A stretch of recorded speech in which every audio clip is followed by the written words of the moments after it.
Just the Tips. All right, everybody, Adam and Mike here, Just the Tips podcast, coming to you live, 17 Grand Street, Kingston, New York Golf and Fitness. Yeah, man, episode 101. It feels good. It's like the temperature outside. It's like 101. Yeah, I'm kind of sweating right now.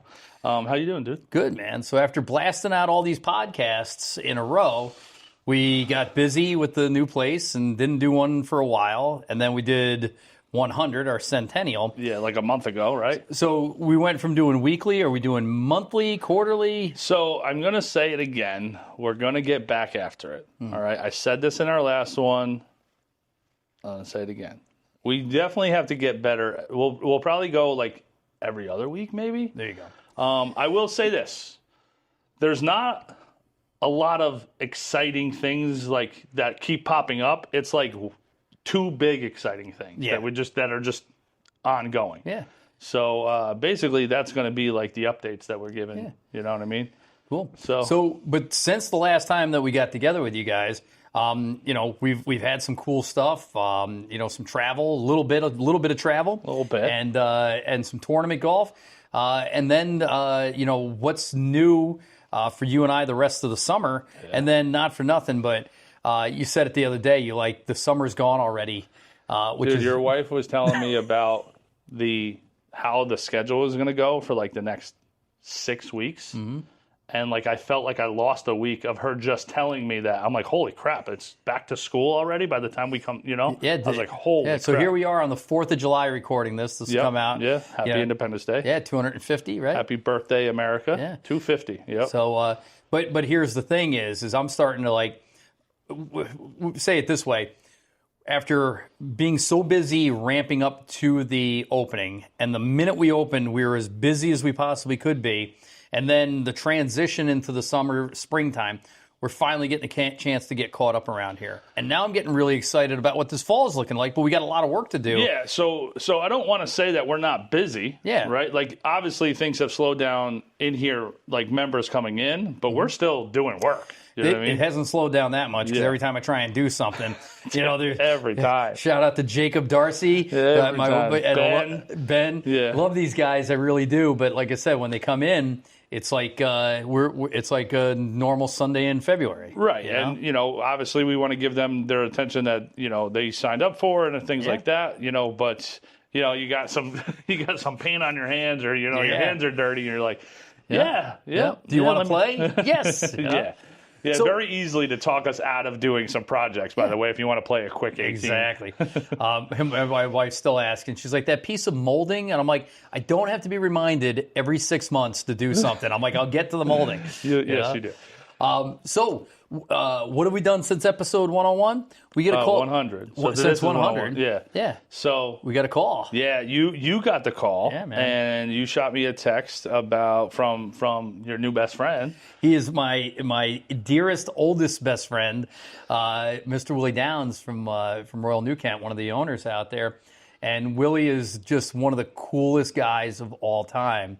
You've said it before. Dude, I knew as soon as I met that dude, I'm like, this guy is just a cool dude. Yeah. You know what I mean? Like, I bet he just drives like a pickup truck and just, and we saw him driving a pickup truck. Owns golf courses, luxury houses, does all this other cool stuff, but he's like a real down-to-earth guy.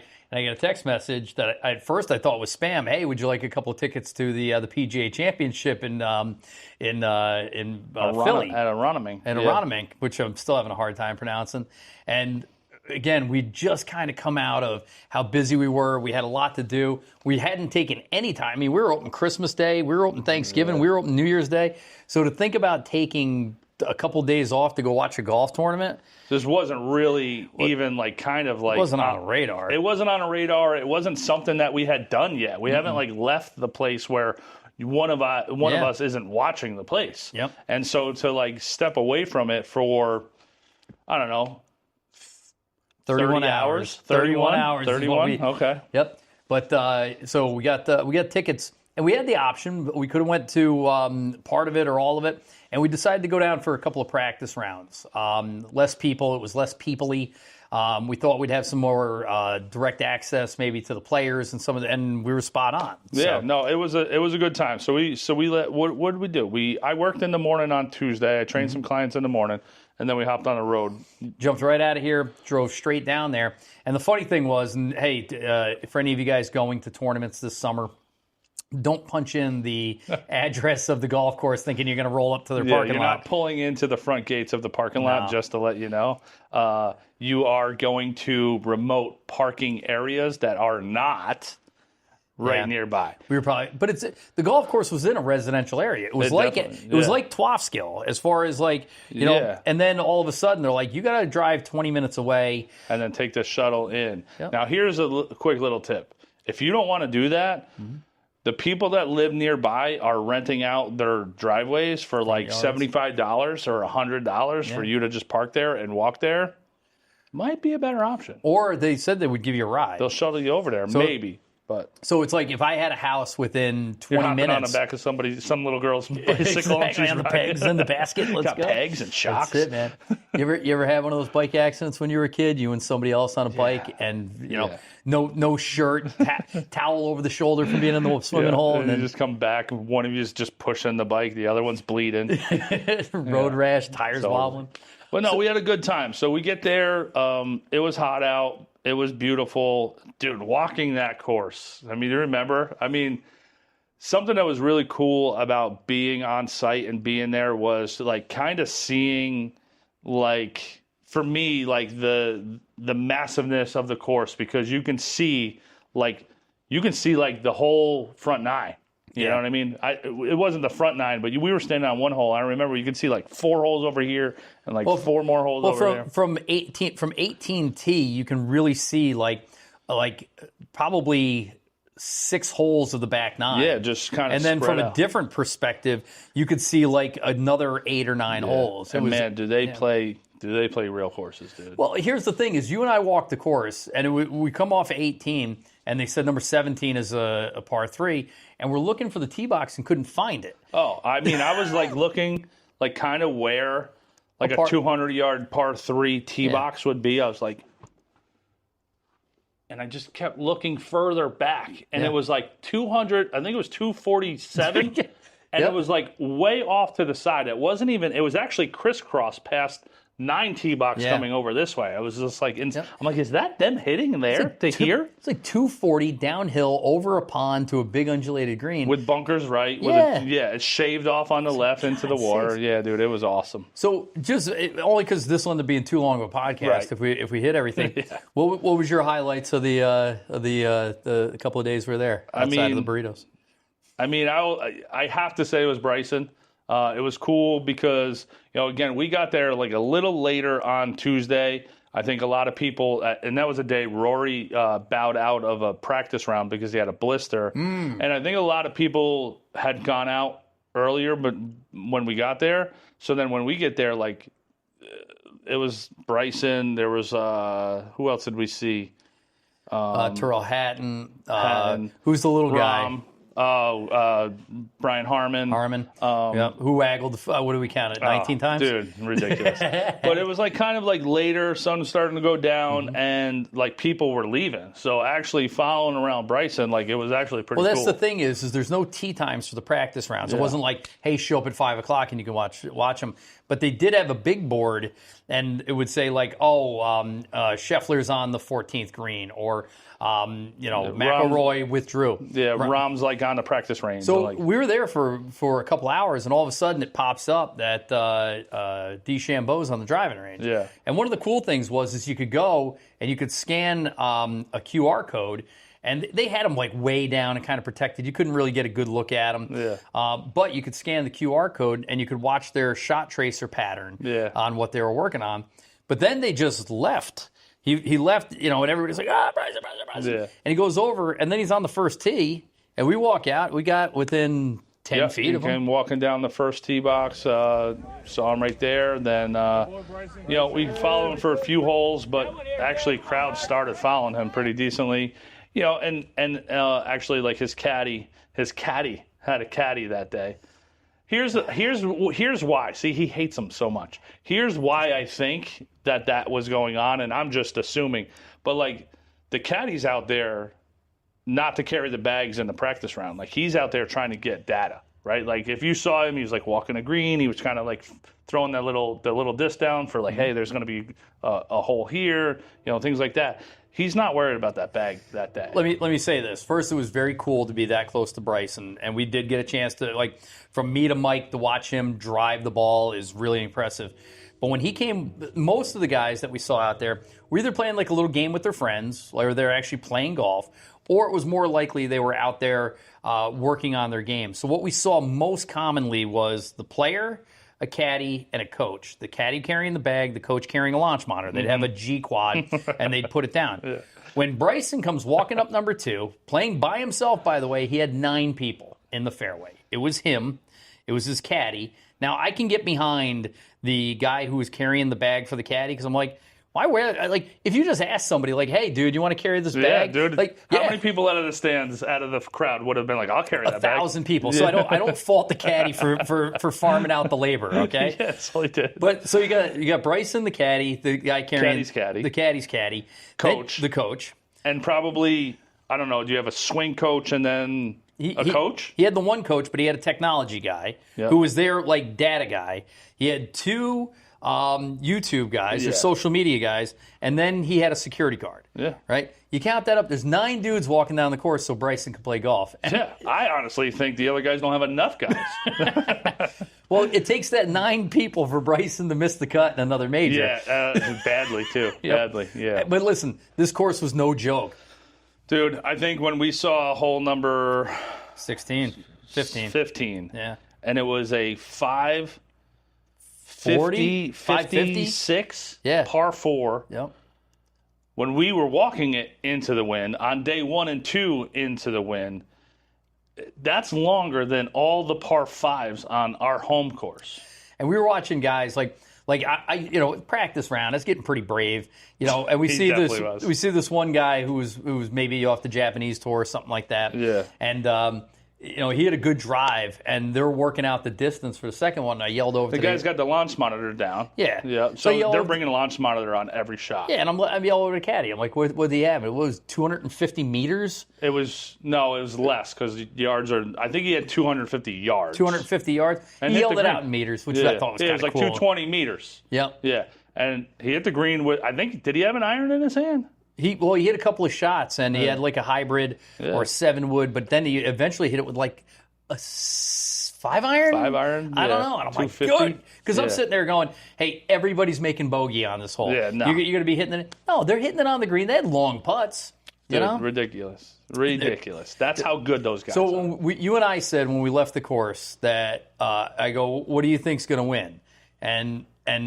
So I didn't know this, but I guess the guys like up on TV and in the booths and stuff like that were saying that it's going to go low. People are going to go low. Yeah, the Bomber's Paradise. 19 under or something like that. So I said I think I said Bryson at 15 or 14 under. You said Tommy Fleetwood at 9 under. Yeah, I don't think they're going to get the double digits. And what did they? I think it was 5. Yeah, 5 I think unders? 5 ended up winning it.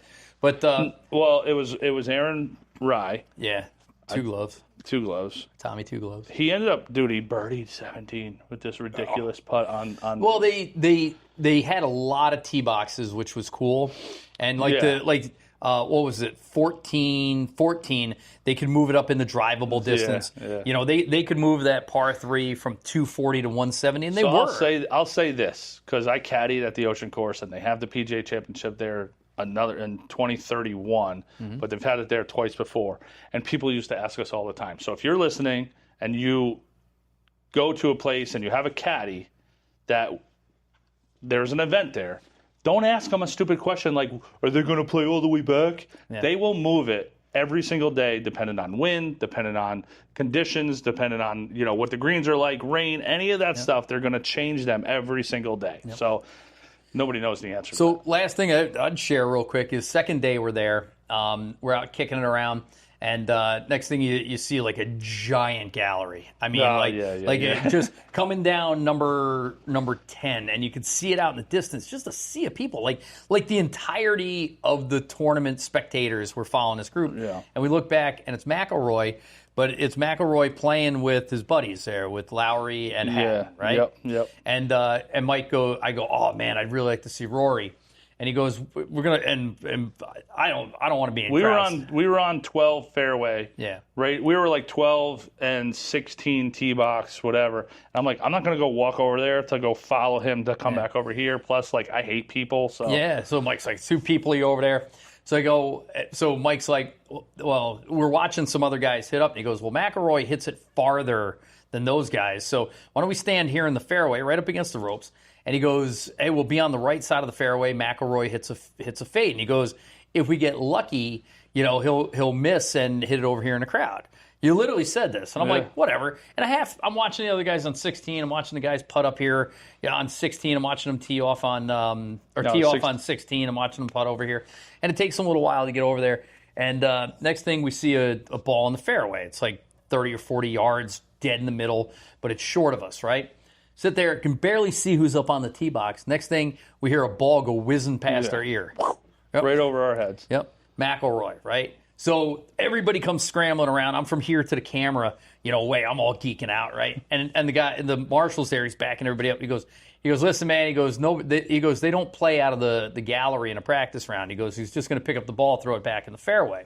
And everybody's standing around. They're kind of speculating. And one of the patrons who was there, I guess they're not patrons at Aronimink, they're just fans. They're fans. They're just fans. Yeah. Goes, I don't know, man. I think they're playing a match up there. I heard on the tee box that they were playing for some decent money, right? Next thing you know, McIlroy comes over. He's standing 10 feet away. They back everybody away. Looks like the way he looks on TV. Talks the way he talks on TV. Was super cool to the people around us. Played the shot. But played the shot out of the gallery. And Mike hit the green from some scruffed up rough over like where the gallery was. It was awesome. But your golf mind going, I know Rory, I know the distances, and this is the most likely. You calculated Rory's dispersion and put us within 10 yards of where the ball ended up. Yeah, because he always misses right. Yeah, well, it was amazing, and one of those things where right there, man, we were right, dude. I mean, I'll put up some video, some footage of like how close we were to him just hitting right. And the crazy thing to me is like you got like now this like horseshoe full of people around him hitting out of this like chute, and I'm just like, anyone else like the next level down of golfers? Yeah, this is not safe. College golfers, But like I said, so imagine getting pegged with a ball like just a chili shank, an 8-iron off the hosel from Rory, dude. That is breaking a shin bone, dude. That's definitely breaking a shin bone. But I was fortunate enough years ago to be that close to Tiger, and now being that close to Rory, and one of the things, me being close to Bryson. Well, I was just about to say, and we don't want to make a. Are you going to give him credit on camera? 100%. 100%. Wow. So every time somebody was asking Bryson for an autograph, he said after 9, after 9, after 9, and we come off and we watch him. He's finishing his final practice hole, and people start. There's like a collection area where people pass back and forth. There's probably 100 people there. Which there's I 50 thought on our side and 50 on his side. I thought was actually light considering one of the top players. One, it's a practice round. B, it was late. Did I just say 1 and B? Yeah. 1 and 2. 2, it was late. Like it was the fucking sun was down. Yep. And he stayed, man. Yeah. He stayed, and it was really, really cool. He signed everything for everybody, and he signed for the kids, and he signed for the adults, and even the guy who you could tell was he had like 6 flags. Everything was gonna. Yeah, he just went and bought 6 flags. These are gonna be on eBay that night. Yeah. Right. Bryson didn't care. You were at the end and you were trying to play it cool, but I saw you kind of having your fanboy moment. Yeah, you know, I mean, I don't know when I'm going to get another opportunity, until he comes on the channel. But, I was just like, hey, Bryson, picture. And he just was like, turn around, take one. And he stood like, 10 feet behind me. And but in frame, smiled, like I said. Again, and he took the time. And I not that we stayed there for other guys, and we're not saying that other guys didn't do it, but I mean, I'd say he took the time to do it. Yeah. Man. And it wasn't an insignificant amount of time. He's probably there a half hour. Yeah. And, it got me thinking about when you see this thing in totality, it's different when you see it on TV. I don't really like golf tournaments in person. It was fun to walk the course. I like the practice round vibes because it was super laid back and stuff. If you're going to go to a tournament, I would highly recommend a practice round. Because you have a little bit more access and stuff. But what I was thinking was like, all right, these dudes finish the tournament on a Sunday. Monday's a travel day. Tuesday and Wednesday are practice days, and they're playing Thursday. They have responsibilities to their family. They have responsibilities to their fans. They have responsibilities to the sponsor.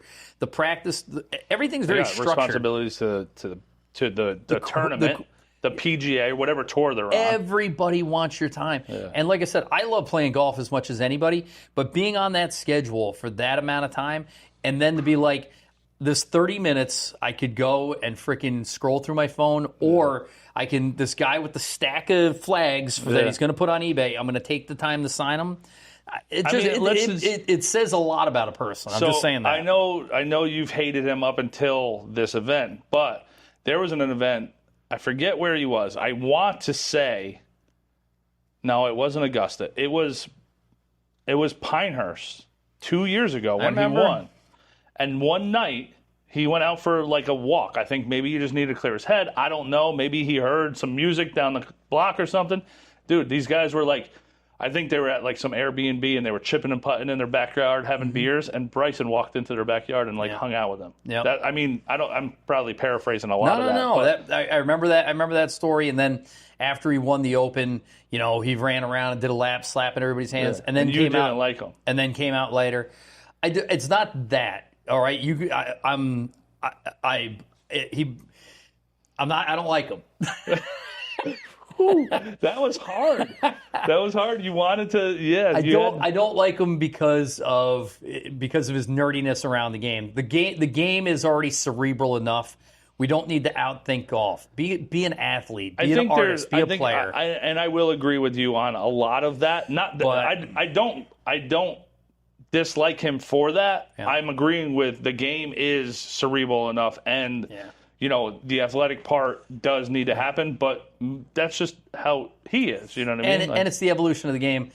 Again, just he's polarizing. He's easy not to like. It is harder to I can't hate Let me him. ask you something. Yeah.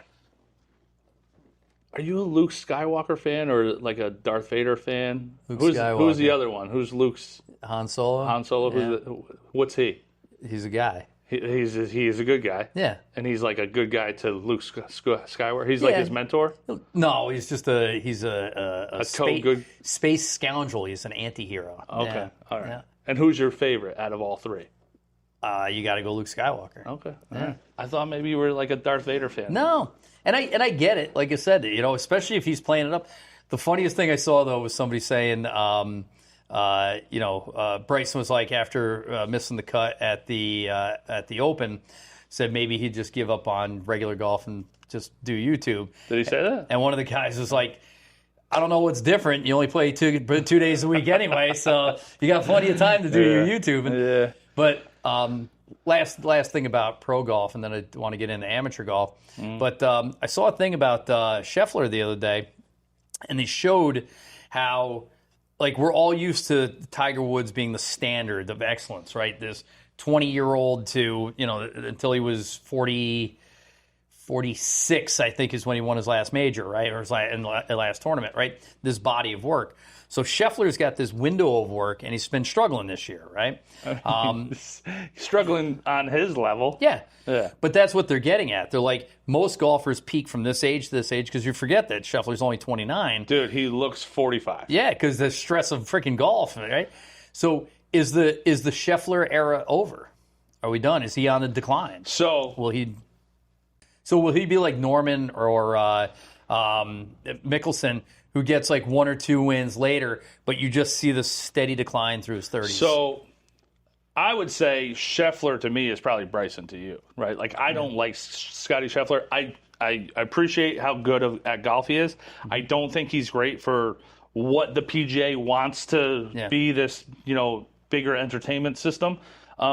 He's boring to watch.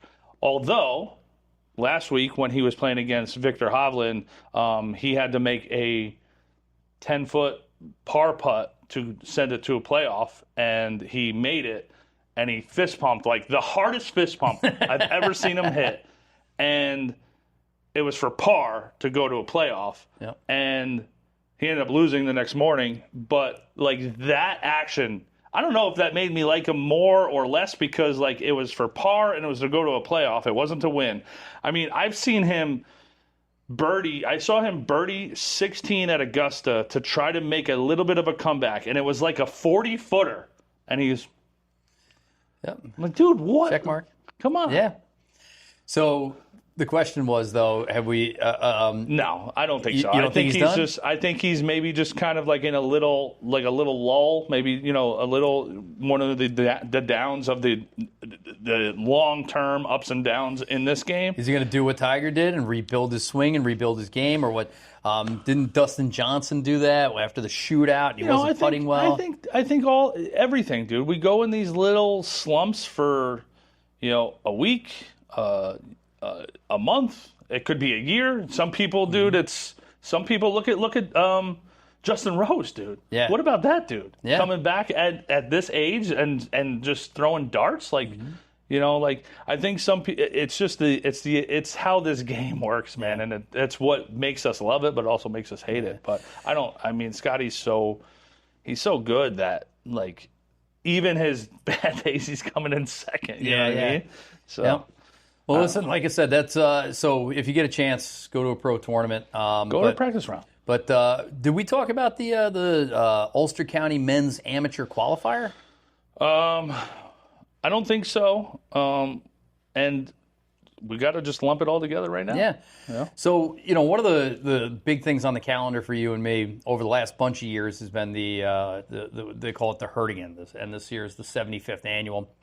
Top elite golfers from the county compete. I was breaking the numbers down like this to somebody the other day. There's roughly 5,000 people in the Ulster County that consider themselves to be golfers, right? Roughly 1,000. Male? No, just golfers in general. But figure it's 90% male, right? Okay. There's roughly 1,000 people that belong to courses in Ulster County, right? So they play so much golf that having a membership is worth it, right? The Ulster County Men's Championship narrows the field down to 60 participants through a qualifying round. So they take 21 that made the cut from the year before. It opens up roughly 40 spots, right? So it was 35 in ties this year, right? Yeah. So we go to the Swan. I had after getting back into it in 2021, I had a couple of good years, and then last year I had a bad last round and fell outside the top 21 and had to requall-qualify. Just because I wasn't on your bag. That was the first year I wasn't on your bag, right? Yeah, 100% true. Which again, Mike was a deciding factor a bunch over the last couple of years. But now you've been playing well. You tried and qualify the 1 year. So this is my third year trying to qualify. Mm-hmm. The first year was that 2024. Mm-hmm. You were on my bag. Yep. 12 skill and missed that cut by 2.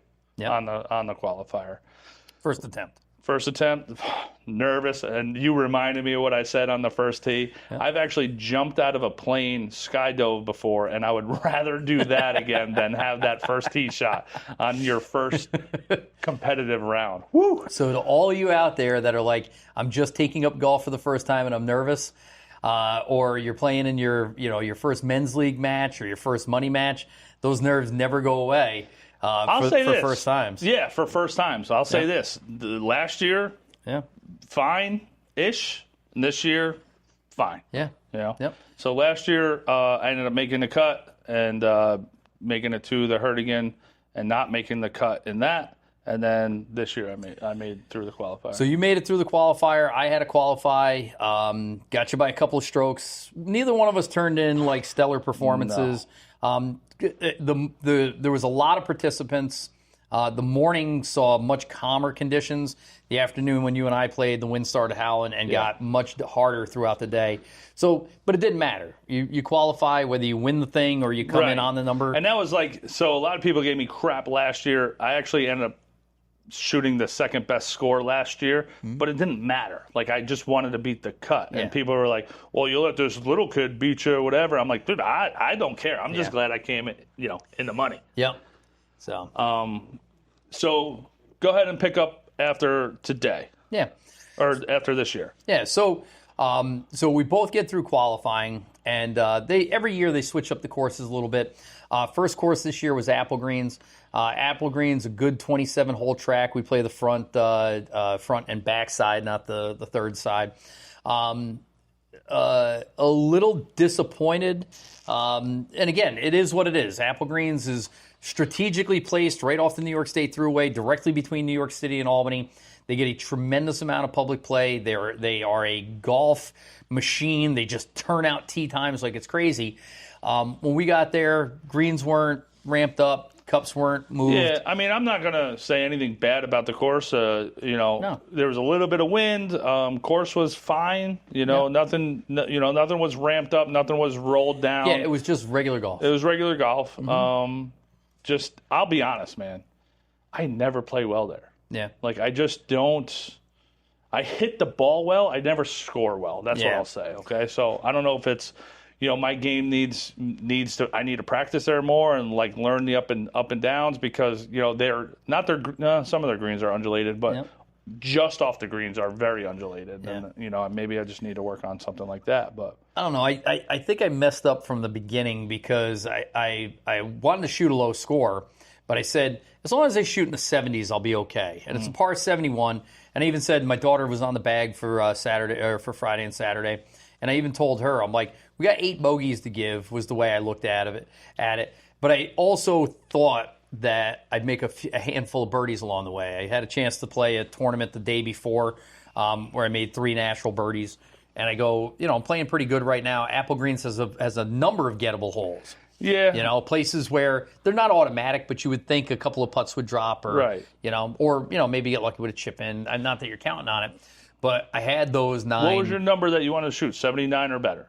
79 or better, but the right number in my head should have been 74.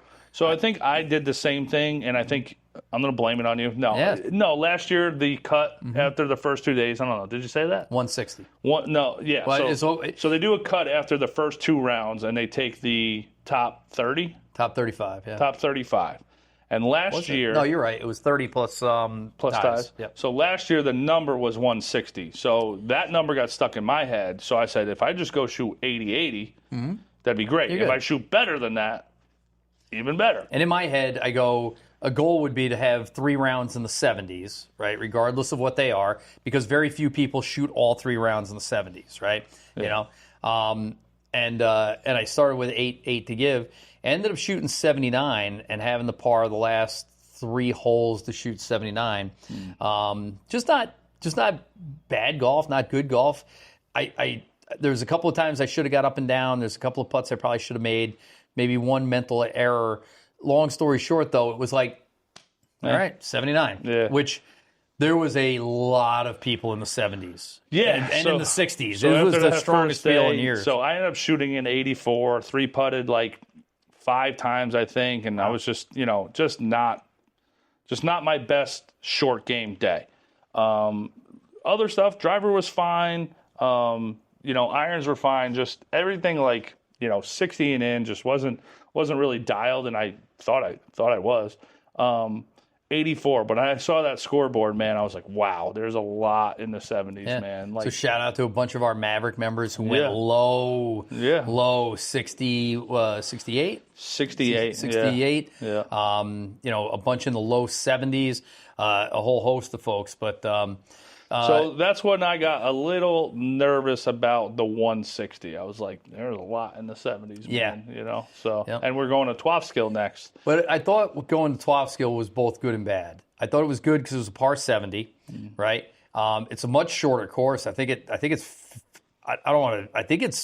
5,900, right? For the 18. But here's the trick, and again, talked myself into this. When we heard the announcement that Twofskill had moved from being the qualifier to being round 1 to now being round 2, and where the cut was to go to round 3, I said 2 things. Number 1, I go, the guys that play Twofskill all the time have a distinct advantage.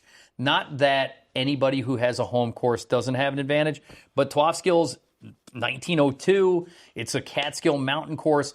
It's got a lot of places that one of the guys said it really good. He said a lot of other courses, there's places you need to hit the ball. Twofskill, there's just places you can't hit the ball. You're not allowed. I was going to say that, actually, because I didn't even know that somebody said that to you. I would say Twofskill has places where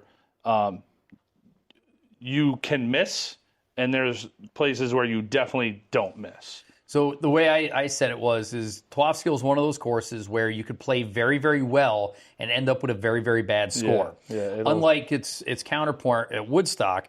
Woodstock's one of those courses that will reward good play. It'll never punish good play. Yeah. Twofskill, you could play very well and end up with it. So you could play well and end up with a bad score, and the guys that play are there all the time. They know they've been there forever, man. They're good players. And they play a lot. Like that's the one thing about Twofskill guys. Place. They love their place, and they respect their place, and they're there all the time. And they grind it out. Yeah, they're grinders, man. Yep. So they've been in here. We had a lot of those guys here this winter, and they were awesome.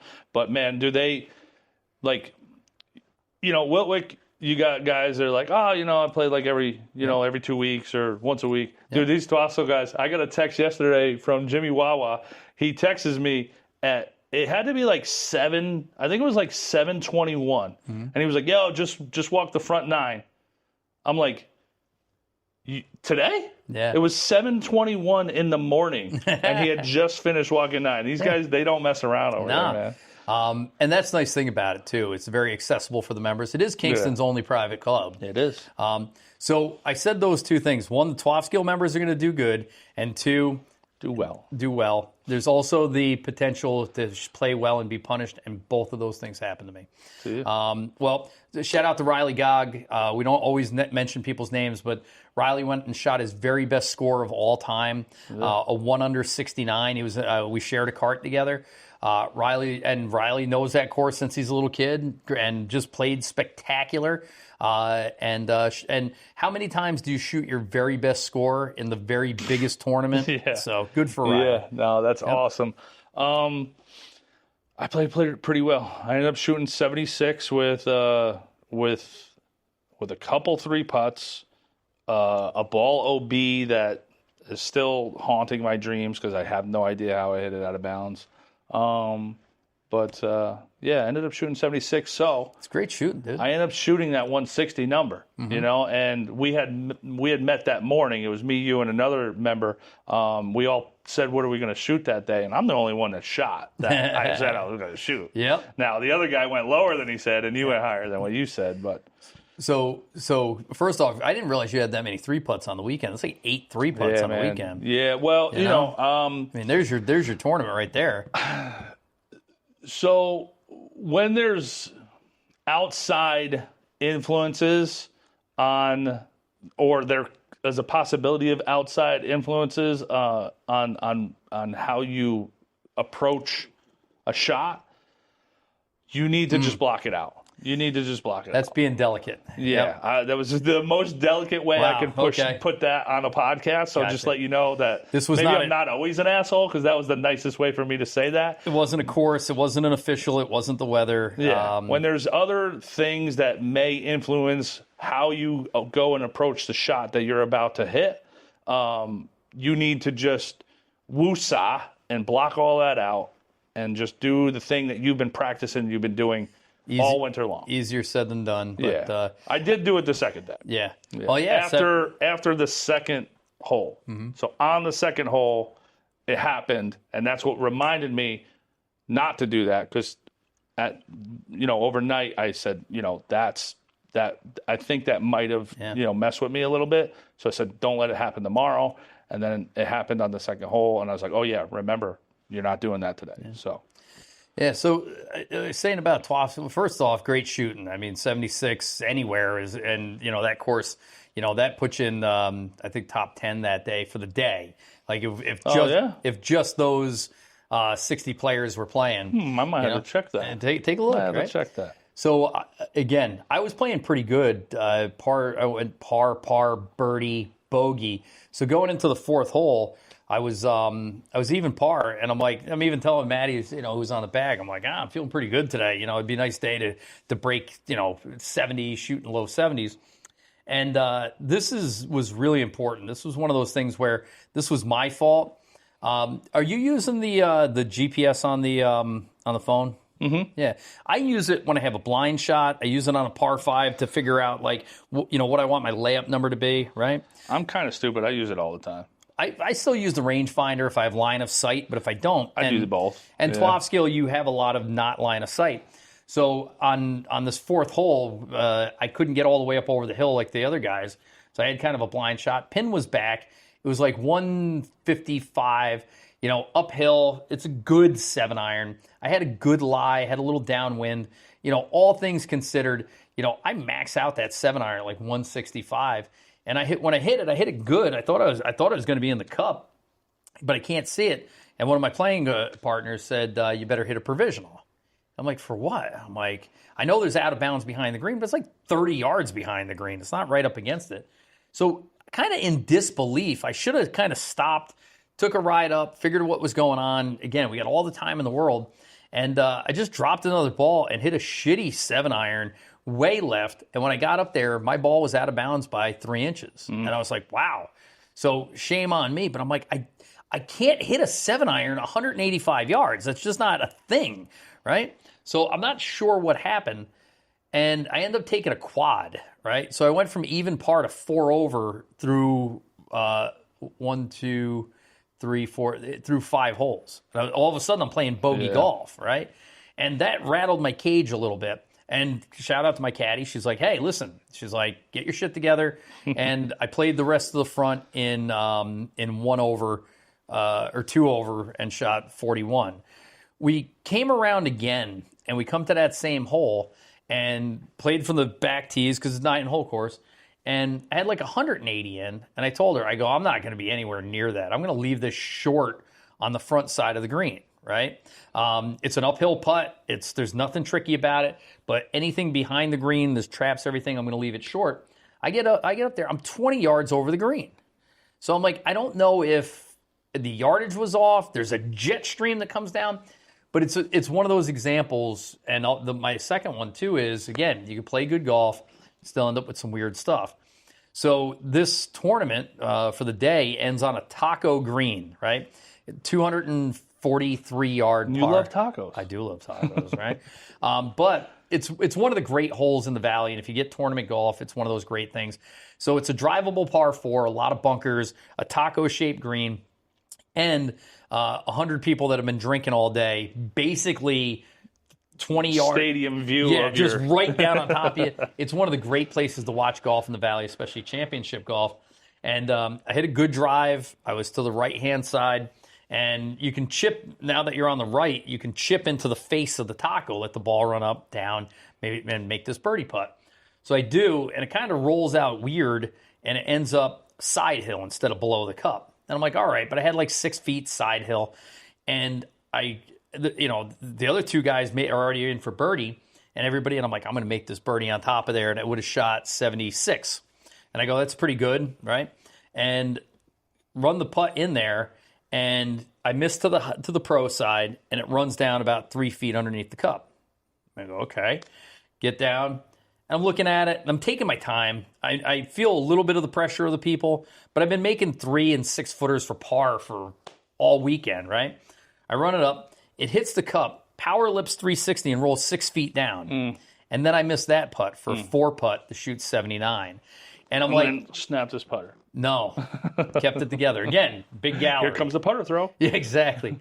So I look back and I go, between the 4 putt and the out of bounds, I'm like, that was the day. End up shooting 79. The cut ends up being 158. So I go 79, 79, 158 to make it to the last day. Yeah. But and it shouldn't have been that close for you, No, and you should have been in too. Let me ask you an important question. I'll just wrap it up so we can get on to something else. Went on to the next day. My son caddied for me.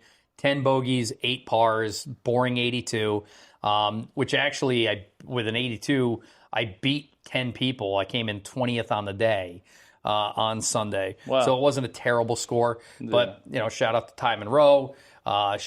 Winning the thing by 8 strokes. Yeah, dude. He went 3 under, 3 under, 1 under. Yeah. Yeah. Yep. I played all weekend with Doug Clisholti, who shot 1 under at Wiltwick to come in 4th, I think. Dougie did a great job, and again, just a shout out. But I guess my question to wrap up the Herdegen is did you feel any added pressure representing New York Golf and Fitness and all the work we've done? Yes. You sit there, we have an indoor facility, we're practicing, we're preaching, we have just the tips, we have, New York Golf and Fitness.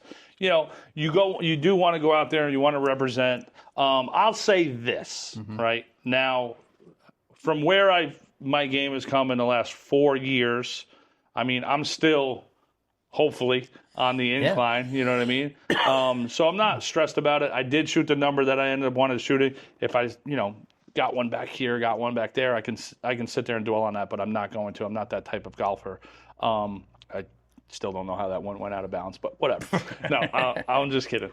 But I personally want to represent Just the Tips and New York Golf and Fitness at the highest level of not just golf, right? Like, because, golf will get you, man. Like, if you put that pressure on yourself, like, you're never going to win that, dude. Yep. Like, I mean, I'm not going to ever win that. But just how I present myself and golf etiquette, working with the other guys, showing respect out there and respecting the course, respecting the tournament and all of those things. That's the pressure that I felt like I needed to, deliver on that side of things. Yeah, I got to be honest. I was thinking about, again, nice thing about a positive mental attitude is you're always engaging in possibility thinking.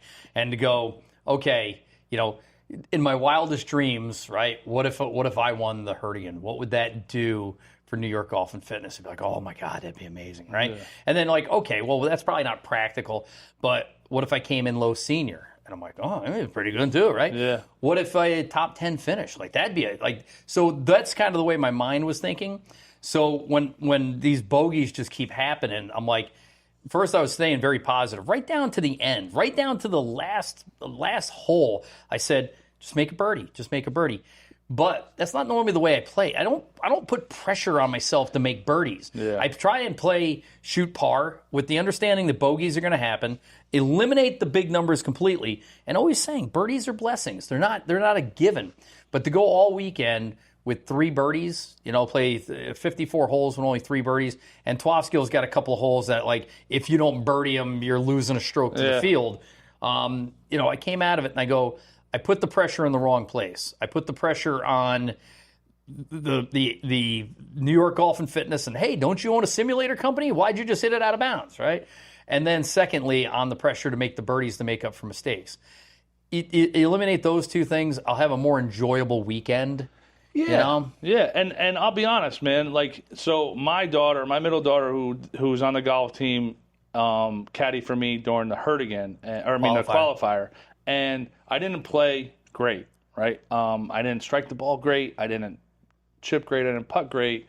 But I wanted to display to her and show her how to act out there properly without losing your cool, without letting those bad shots like get to you. Because I wanted to demonstrate to her that like not to do the same thing when she's playing. So I think that, like, keeping my cool out there and staying positive and, being a good, co-golfer with other people, I think that's kind of me doing my part for New York Golf and Fitness, because I'm not going to win the Herdegen, right? Ty, I'm coming for you, but not going to win the Herdegen if he's in it. Ty, can you move out of the area, please? Yeah. When are you moving to Florida? I thought you were going to Florida. But, well, good for you, because my daughter learned a few new words. Yeah, you know what I mean? Like, and I don't want to show that. I don't want to show that to the other golfers. I don't want to show that to the tournament people. I don't want to show that to the course. The people at the course, like, the pros and things like that. Like, I want to represent New York Golf and Fitness by not breaking my 6-iron on the 4th hole and things like that, Come to New York Golf and Fitness for all your custom golf repair needs and turn a negative into a positive. We put new ferrules on there. Yeah. But overall, dude, I think I had a really great experience. I think, having 2 more competitive rounds under my belt and actually playing decent in one of them was, was kind of nice. Well, I'll say this, though, and I mean it sincerely. You'll get better faster in amateur tournaments thinking about our business the way you are than the way that I was. like I said, I can't put that kind of pressure on myself. It doesn't make any sense. And I've never seen you do that before. Like, I've played with you, I've caddied with you, all of these things, and you play your best golf when you play boring golf. Mm-hmm. You're not putting pressure on yourself. You're not getting stressed about a bogey here and there. I've seen you play your best golf, dude, when you're Yep. And listen, not for nothing, you're not the aggressive player. Mm-hmm. You know what I mean? You never have been. I've never seen you do it. I've never seen you do it, ever.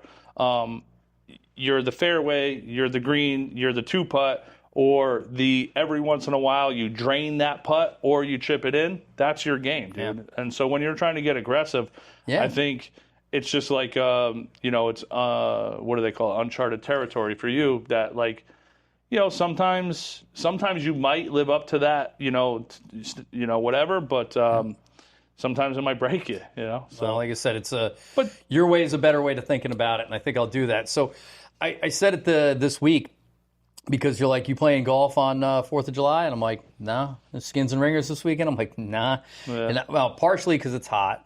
Partially because we have a tremendous amount of work to do here at New York Golf and Fitness.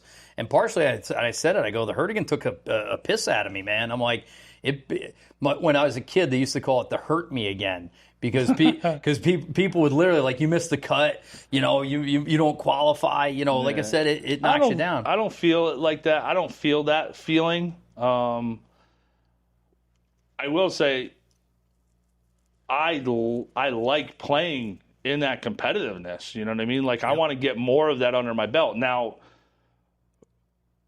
do I hope I play good? Yeah, but I just want to get the experience, right? Like, I don't have the competitive experience in golf, and I want more of that. So here's the thing is I realized just the other day that, hey, the reason that I don't have that I'm not all excited to keep playing golf, not even that, not like, hey, right back on the grind, is I didn't have anything set up.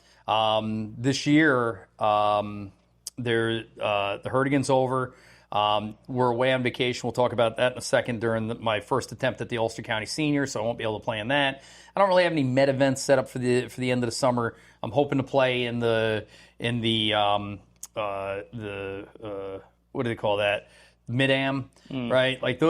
So I got some stuff down the thing. I don't think I'm going to be able to play in the club championship because of another engagement. So I don't really have anything on my calendar. So you know what I did? What did you do?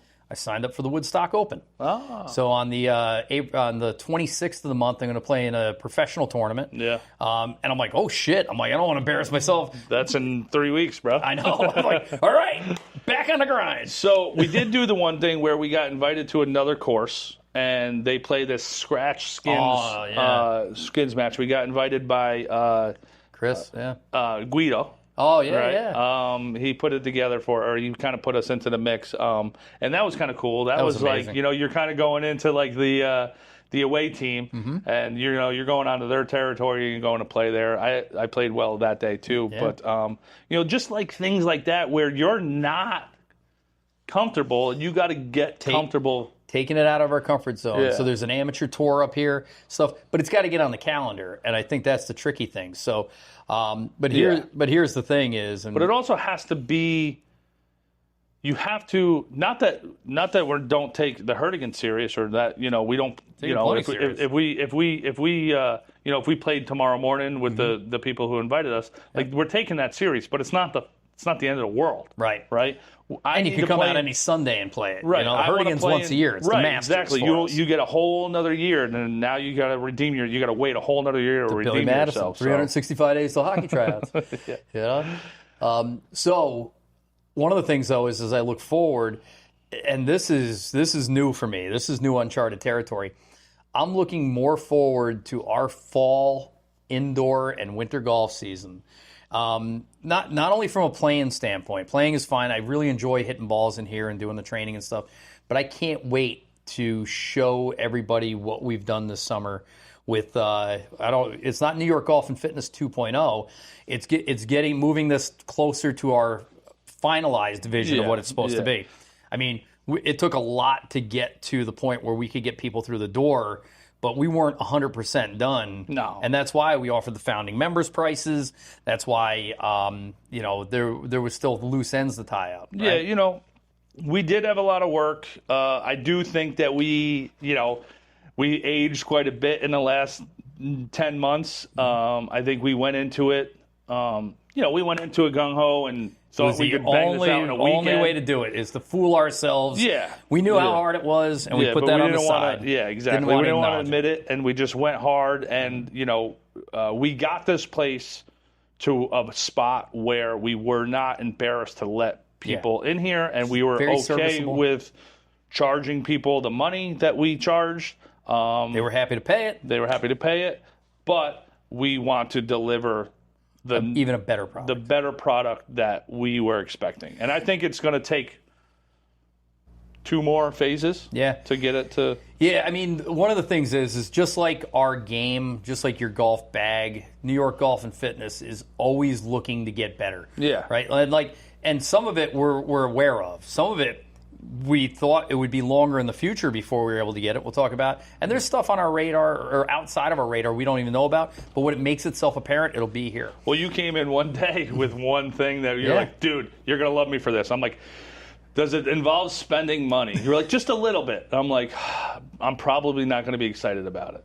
Yeah. And then you were like, and then you told me, and I was like, dude, that's pretty good. So before we get into our fall season, we have a vacation plan. Yeah. Want to talk about the vacation quick? Yeah, we are finally going on vacation. I don't know what we're doing. Maybe we just shut the place down. Maybe we I don't know. Turn the keys over to our best members. Yeah, hide a key.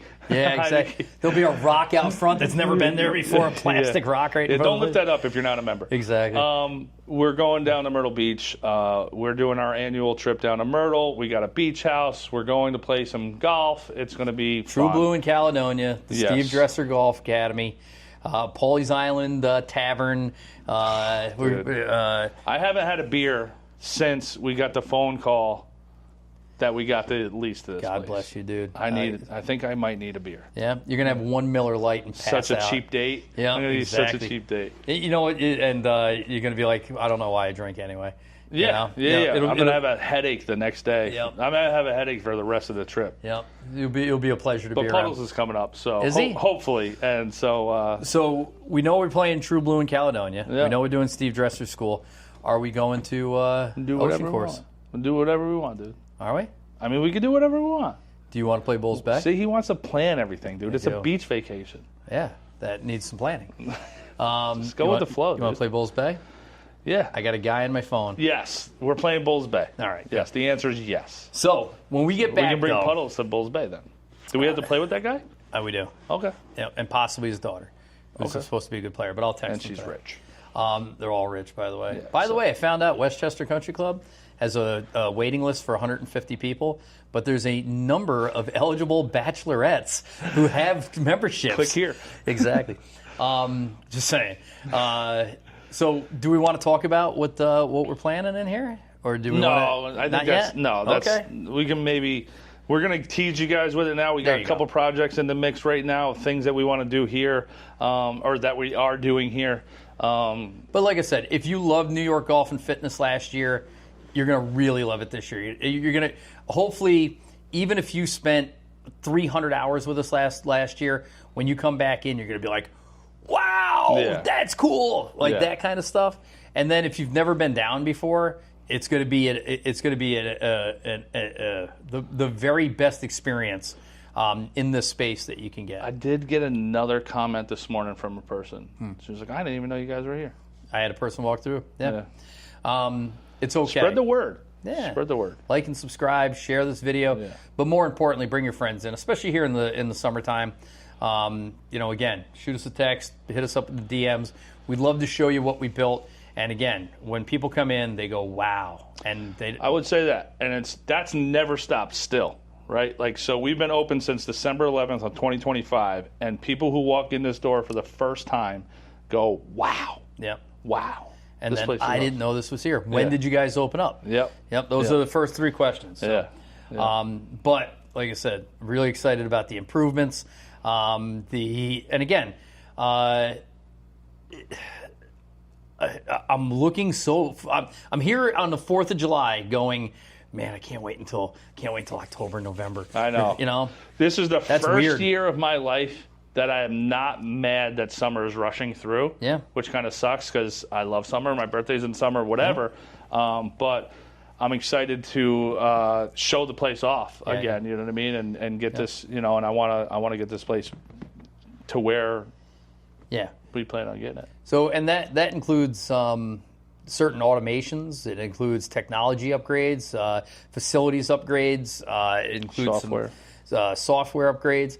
And again, like I said, it was spectacular last year. Dude, people had a blast. People would spend hours here, man, hours. I think so. Some of you know that I'm building a little bit of a software thing in the background, and I kind of want to track that, like how long people are staying. That should be one of your badges. Yeah. What would it be called? You'd be called the sleeper. The camper. The camper, exactly. Yeah, like I said, just bring your own. We are going to make you bring your own piece of turf, though. Couple of guys. They could probably just sign into their Netflix on here instead. Yeah, put your Netflix on here. If you've been here more than 2 hours at a clip, we need your Paramount and your Peacock and all those things. You know what I mean? Yep. Again, dude. if we're not giving it away, that's everything we're at. But again, we're here all summer long. We want to come play with you. I would say two of the things that aren't surprising, but we don't know exactly what this place is in the summertime. We kind of knew what we wanted it to look like. Yeah. The two things that we're doing way more of than I thought we were. So first, people are using it to continue to practice. They like the data and the numbers. Which we're going to talk about next week. Yep. They love the fact that it's air conditioned and these brutal hot days they can come in, right? They love the fact that we're here at 5 o'clock in the morning. Even before you can get out onto a golf course, you can come in here. Yep. And they like a lot of times when they don't have a lot of time, right? Hey, I got an hour. By the time I get up to the course and get my clubs out of storage and put them on the thing, I'm going to play 6 holes or I'm going to get a half a range session in. Yeah. Come in here and expedite their afternoon. And to be honest, let's talk about this next week because I can go a whole other hour on whatever this thing is that when what are we called? Are we amateur golfers? Yeah. And now what is somebody like somebody who just started like 3 years ago, you know who I'm talking about, who's a decent golfer now, but he still has work to do. Still amateur golfer, emerging golfer. Yeah. So from somebody who is top of amateur golfer to somebody who, has been playing for 3 years and somebody who just wants to start out, what are they doing right now? Yeah, they're playing golf a couple times a week, maybe, not practicing. No.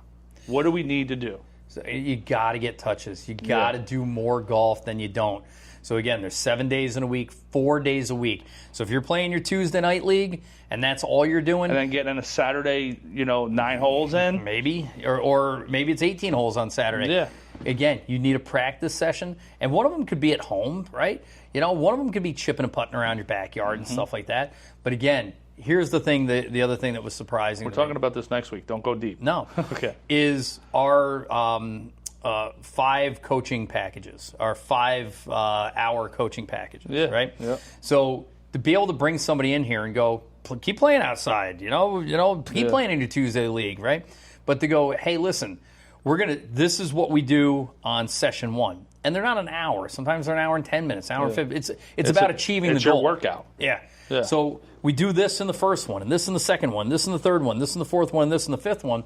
And then people are signing up for second coaching sessions that, hey, listen, I'll meet you at the golf course, and we'll do some work over there. Yeah. So the people signing up for those 5 lessons, they're not lessons, they're coaching. We use the information and the data to arm you with things like your distance and all that other stuff.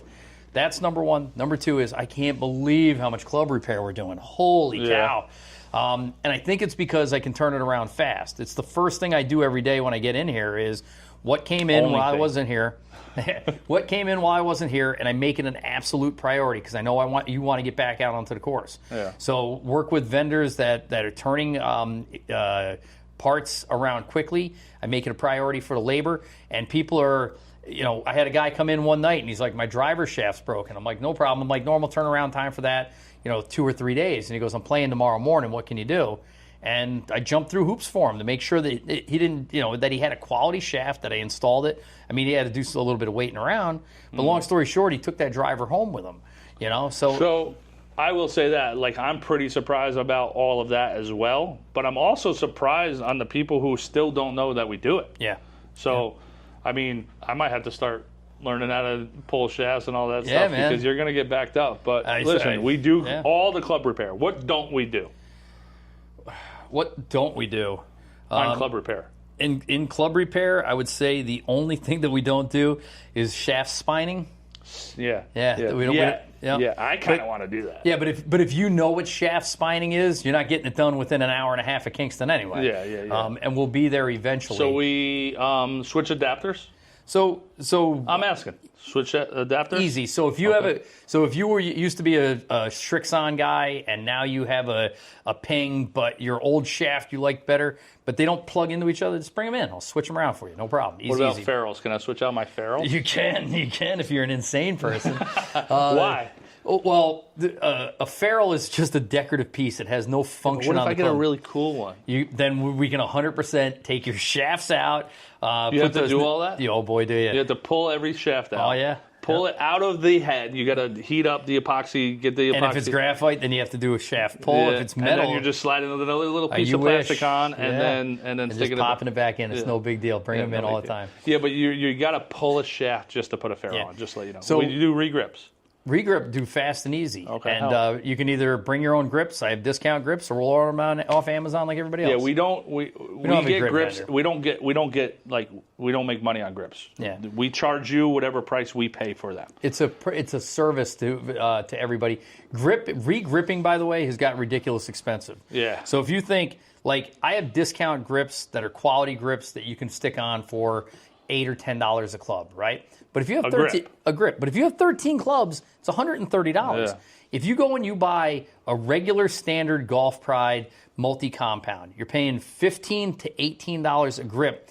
Another couple of bucks to put it on. Yeah. So that 13 clubs is now close to $300, right? And we're not making any money on it. Yeah. It's like getting your tires changed on your car. And the grip compound, I found that my grips are wearing out faster. Right. Yeah. But there's a lot of cool ones. You're in here hitting balls every day. What else do we do?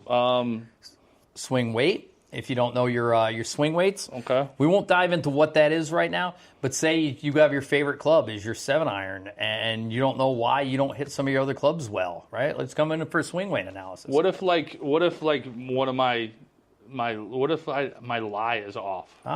So here's the thing, right? Most clubs are a standard size, right? So when you get those, if you're a couple inches short like me or a couple inches tall like you might not need a club to be lengthened or shortened, but you might need the actual angle of the shaft when it touches the club to be modified by just a couple degrees, right? So if you're short like me, the club face sits like this.